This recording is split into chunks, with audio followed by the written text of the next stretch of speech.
उन्हें पता होगा कि महीनों मेहमान रहते थे। हाँ,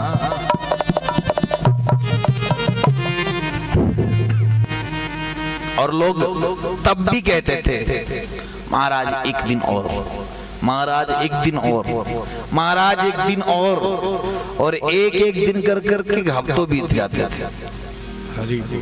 और आज अच्छा वो हफ्ते भर बीतते थे पर उस दिन में रोज नए नए पकवान बनते थे। तो एक बार एक सज्जन अपने ससुराल पहुंचे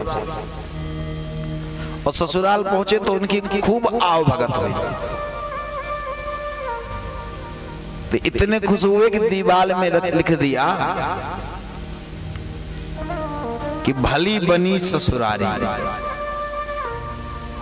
पर उनकी पत्नी बहुत होशियार थी, तो उनने आगे लिखा जब रहे दिना दुई चारी, अगर 2-4 दिन रहो तो ससुराली अच्छी। उनने सोचा ये तो इतने बढ़िया बढ़िया व्यंजन खाने को मिल रहे हो, 2-4 दिन की बात कर, अरे हम तो सालों नहीं जाए। तो उन्होंने लिखा जो रहे मास पखवारा। तो उनकी श्रीमती जी ने आगे लिख दिया तो ले खुरपा छोले चारा।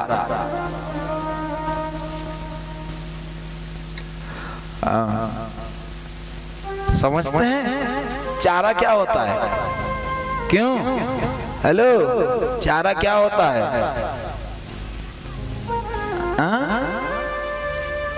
गाय खाती हैं, केवल चारा ही खाती हैं, और भूसा भी तो खाती हैं। हाँ, अरे जो घास होती है यही तो चारा है। जो घास उगती है ना हरी हरी, यही चारा है। और खुरपा क्या जानते हैं? ये क्या होता है? नहीं पता? अब बताओ, पता ही नहीं है खुरपा क्या होता है। एक लोहे का होता है इतना सा, उसके पीछे लकड़ी का लगा रहता है, उससे घास निकाली जाती है। घास निकालने का औजार है। तो बोले लोग ले खुरपा और छोले चारा, अवधी भाषा है। अवध में उसको खुरपा बोलते हैं।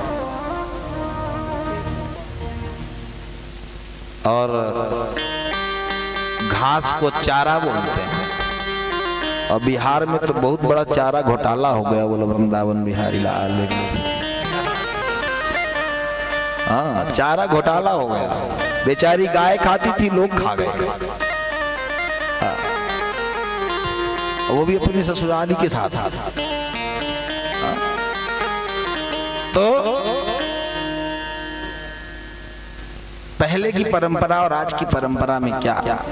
जब संत मिलते थे तो क्या होता था? 4 मिले 64 खिले, 20 रहे कर जोर, और सज्जन से सज्जन मिले 20 से 7 करोड़। कितने?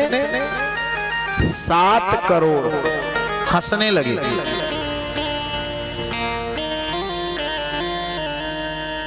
तो 7 करोड़ कैसे हंसे होंगे? बता सकते हो? देखो, हमारे 4 मिले तो 4 कौन मिले? 2 आंखें आपकी, 2 आंखें हमारी, कितने हो गए? 4 है ना?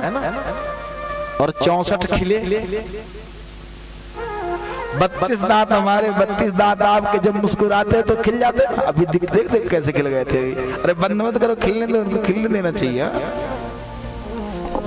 दांत खिलने के लिए होते हैं। जब व्यक्ति पूरी तरह से खुश होता है ना, तो उसके दांत खिल जाते हैं।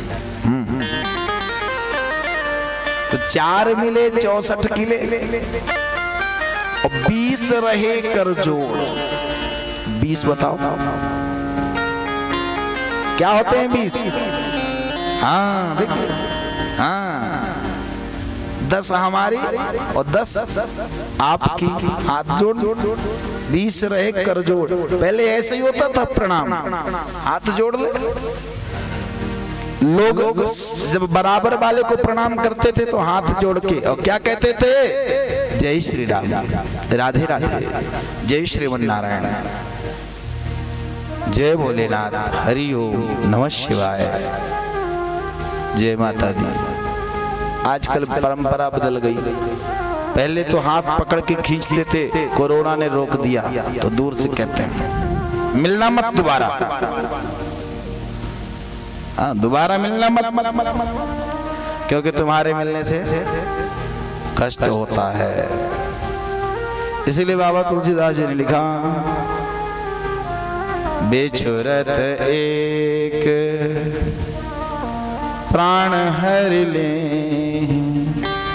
और मिलत एक दुख दारुण दे। तो एक के मिलने से कष्ट होता है, एक के बिछड़ने से कष्ट होता है। तो संत मिलते हैं तो क्या होता है? सुख होता है।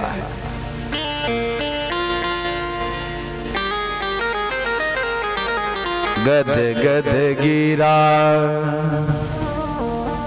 नयन बहनीरा, हरि गुण गावत पुलक शरीरा। संत क्या करते हैं? भगवान के गुणगान करते हैं। हमेशा रोमावली पुलकित होती हैं। हमारे शरीर में 3.5 करोड़ रोए होते हैं। कितने रोए होते हैं?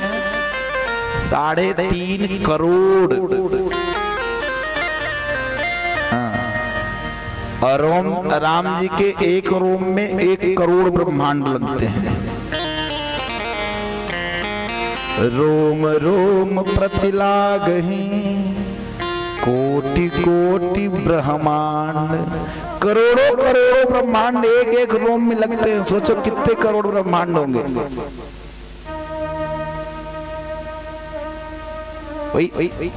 एक करोड़, एक रोम में करोड़ों ब्रह्मांड,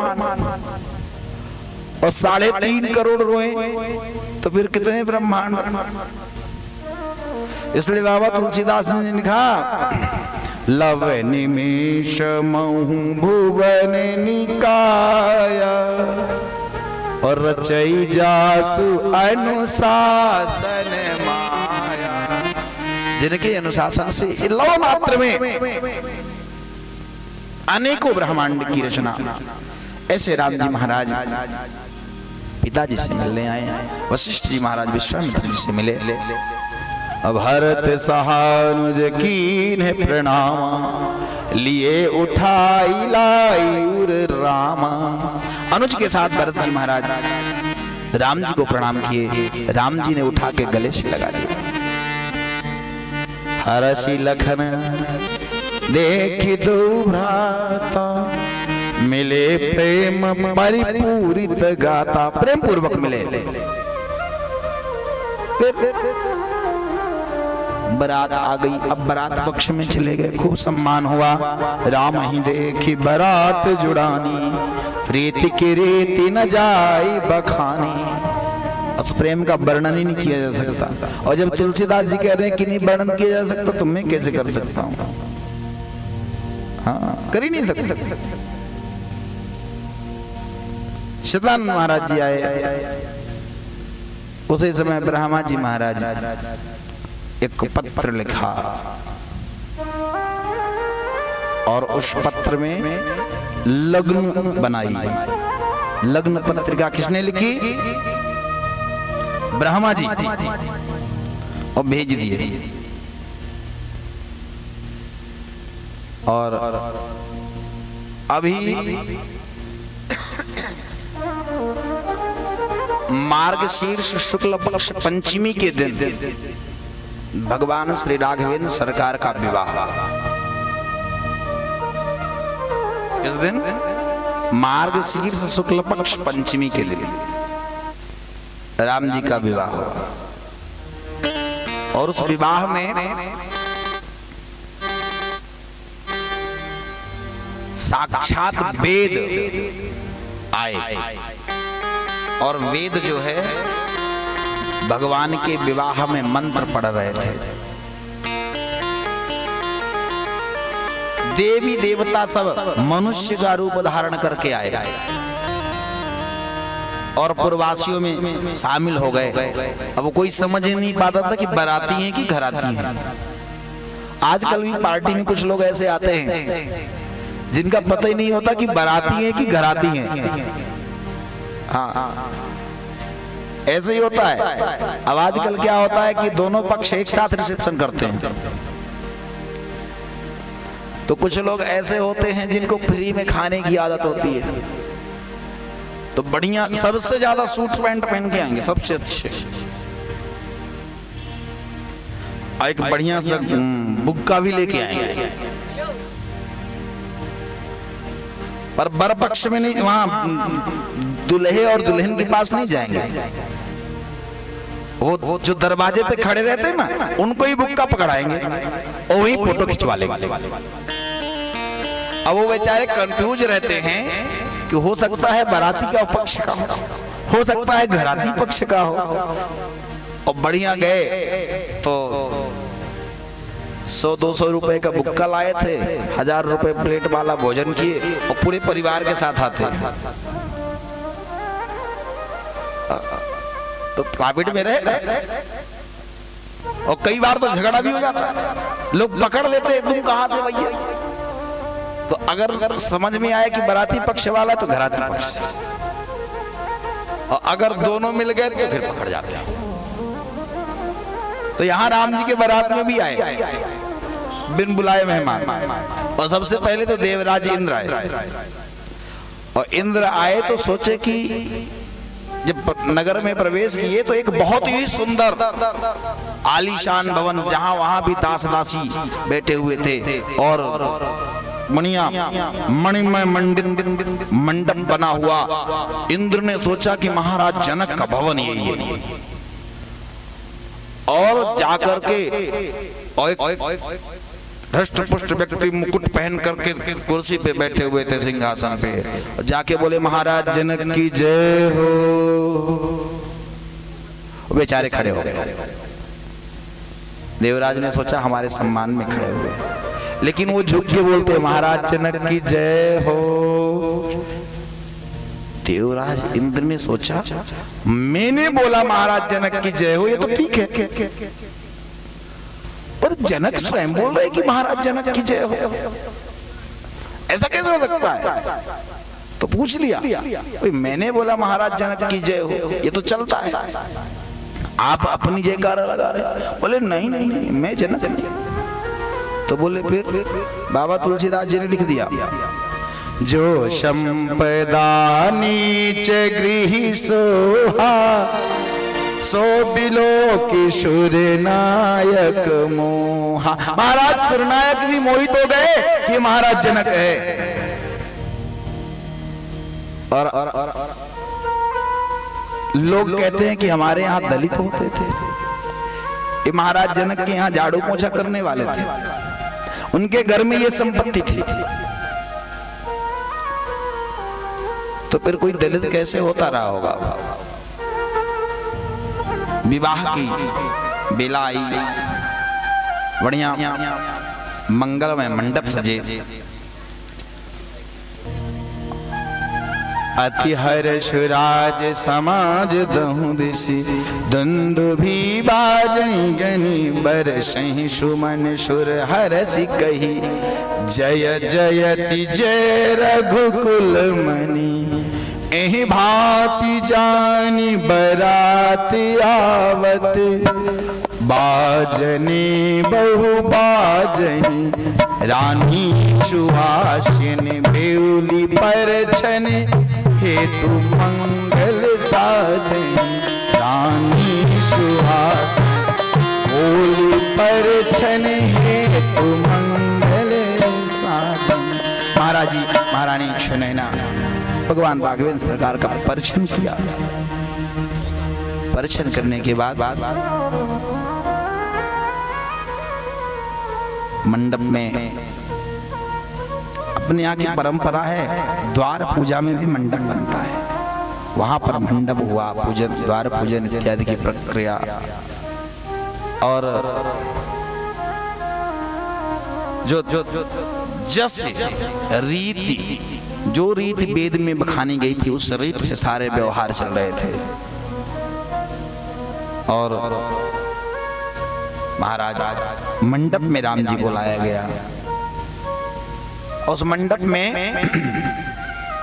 मंडप बिलो की विचित्र रचना, रुचिरता मुनि मन हरे, अनिज पानी जनक सुजान सब कहूं, आन सिंहासन धरे। सिंहासन बुलाया गया, सिंहासन में महाराज दशरथ को बिठाया गया। सभी बरातियों को यथोचित आसन दिया गया। वामदेव महाराज आए ऋषियों के साथ में। महाराज जनक ने कौशलपति महाराज दशरथ की पूजा की। और कहते हैं जब पूजन करने के लिए आए तो महाराज दशरथ खड़े हो गए। महाराज दशरथ जनक जी की तरफ झुक रहे और जनक जी महाराज दशरथ की तरफ। बाबा तुलसीदास जी ने लिखे कि आज ही हमने एक चीज देखी, क्या? सम समधि देखे हम आज। क्यों? कोई झुक ही नहीं पा रहा, झुकने नहीं दे रहे, दोनों एक साथ झुक पड़े। महाराज जनक ने कहा महाराज आप अनर्थ नहीं करें। बोले हमने क्या अनर्थ कर दिया? बोले आप बड़े हो इसलिए मैं आपकी पूजा कर रहा हूं। दशरथ जी ने कहा मैं बड़ा कैसे हुआ? बोले आप वर के पिता हो इसलिए बड़े हो, मैं कन्या का पिता हूं इसलिए छोटा हूं। महाराज दशरथ ने कहा मैं याचक हूं और आप दाता हो, तो बताओ दाता बड़ा होता है याचक बड़ा होता है?